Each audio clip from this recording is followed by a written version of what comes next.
네, 앞서 보신 내용 취재 기자와 좀 더 이야기 나눠보겠습니다. 자, 이정은 기자, 지금 논의되는 이 5차 재난지원금은 지난 추석을 전후해서 이제 지급이 끝난 상황인데 지급에서 제외된 12%의 반발과 또 여러 논란이 계속되면서 충청남도가 100% 지급을 발표한 거죠. 네, 상생국민지원금은 원래 여야 정치권에서 100% 지급에 합의했지만 기획재정부의 반대로 소득 하위 88%까지 선별적으로 지급하게 됐는데요. 당시 이재명 경기도지사가 반발하면서 경기도가 제일 먼저 100% 지급을 결정했고 그 외에는 논산시 등 기초지방자치단체를 중심으로 산발적으로 지급해 왔습니다. 그런데 이번에 충남도가 경기도에 이어 시도 단위에서는 두 번째로 100% 지급을 결정한 겁니다. 양승조 충남지사는 오늘 브리핑에서 보편적 복지와 선별적 복지를 떠나 도내 시군 간 불균형과 불평등이 발생해서는 안 된다는 데 뜻을 모았다고 말했습니다. 그동안 상생국민지원금과 관련해 이의 신청 건수가 30만 건에 육박할 정도로 불만이 속출하면서 갈등 지원금이라 비꼬는 목소리도 나왔었는데요.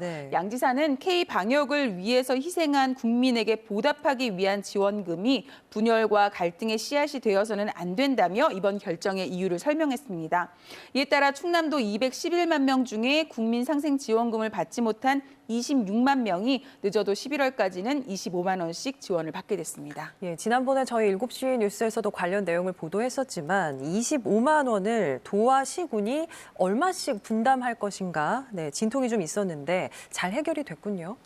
네, 결과적으로는 거의 봉합이 됐지만 쉽진 않았습니다. 일단 추가적으로 들어가는 예산 656억 원 중에 절반은 충남도가, 절반은 각 시군이 분담하기로 합의했는데요. 지원 대상의 40%가 집중된 천안시의 경우 충남도에 80%까지 지원해달라 요구해 왔는데 받아들여지지 않았습니다. 이 천안시가 분담해야 될 예산이 지금 126억 원에 달하거든요. 박상돈 천안시장은 오늘 양승조 충남지사와 함께한 브리핑에서 굴복이라는 단어를 쓰며 가시지 않은 앙금을 드러냈습니다. 박상동 시장은 상생국민지원금에 대한 희망 고문에 빠져 있는 젊은 층을 위로하는 취지에서 충남도 결정에 굴복했다며 남은 예산이 없어서 지방채를 내서 지원금을 마련해야 한다고 애둘러 항의의 뜻을 밝혔습니다. 또 김홍장 당진시장은 88%로 제안한 정부 결정을 존중한다며 충남도 제안을 받아들이지 않아 오늘 브리핑에서도 빠졌습니다. 지금 상황이 계속되면 당진 시민은 25만 원이 아니라 충남도 지원분인 12만 5천 원만 받게 됩니다. 그러자 당진시 의원 전원이 오늘 긴급 기자회견을 열고 당진시에 100%를 지급하라고 목소리를 높였는데요. 당진시는 내일 입장을 밝히겠다며 최종 결정을 유보한 상태입니다. 그렇군요. 앞서 이 기자의 취재 내용을 보면 대전시와 세종시의 입장은 100% 지급은 어렵다. 대신에 이제 취약계층 지원에 집중하겠다라는 건데 충청남도의 이번 결정이 어떤 영향을 미칠까요? 대전시나 세종시도 지금 이번 충남도 결정이 당혹스러운 건 사실입니다. 앞서 상생국민지원금 대상에서 제외된 시민들이 1차로 상대적 박탈감을 호소해 왔잖아요. 여기에 바로 옆 지자체에서는 추가 예산을 마련해 다 준다고 하니까 2차로 지역 간 형평성 문제까지 더해져 볼멘 소리가 나올 수밖에 없습니다. 그러다가 아까 천안시장이 희망고문이란 단어를 썼잖아요. 이번 충남도 결정으로 대전시나 세종시민의 기대감이 높아진 것도 사실입니다.